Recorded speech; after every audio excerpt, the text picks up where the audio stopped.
Bonjour, je m'appelle Mehdi, je suis donc chercheur et je suis spécialisé dans l'étude de l'intelligence collective.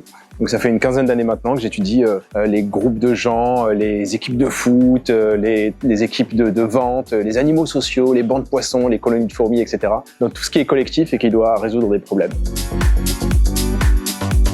Alors moi j'adore changer de monde. Et là, je quitte l'univers des chercheurs, l'univers académique, et j'arrive dans un univers qui est plus professionnel, l'univers de l'entreprise. Et il y a tellement de choses à apprendre, je trouve ça exceptionnel. En plus, ici, au Carrefour, il y a plein de gens qui sont très impliqués dans la décentralisation, dans l'intelligence collective. Donc, il y a des choses qui sont essayées. Ça inspire beaucoup la recherche. Et puis, ça va dans l'autre sens aussi. Moi, je peux leur donner des conseils vis-à-vis de ce qu'on a découvert au labo, qui sont des choses plus théoriques, et puis voir si ça peut être appliqué. Donc, il y a une sorte d'interface entre le pratique et le théorique que je trouve vraiment excellente ici au Carrefour.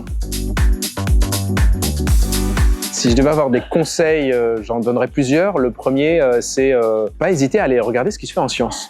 Parce que moi, ça me frustre beaucoup, mais en fait, les découvertes scientifiques qu'on fait, elles passent rarement le mur du monde académique. Et du coup, j'ai envie d'inviter les gens à faire cet effort, à se dire, il existe une science de l'intelligence collective, allons voir ce qu'elle nous dit, cette science. En plus, elle est assez récente, ça veut dire qu'il y a plein de découvertes nouvelles qui sont faites très régulièrement. Donc ça, c'est un premier conseil, allez écouter les chercheurs, allez voir ce qui se fait. Et ensuite, d'une manière générale, s'il y a une tendance globale qu'on retrouve, c'est celle de la réunion et de la discussion.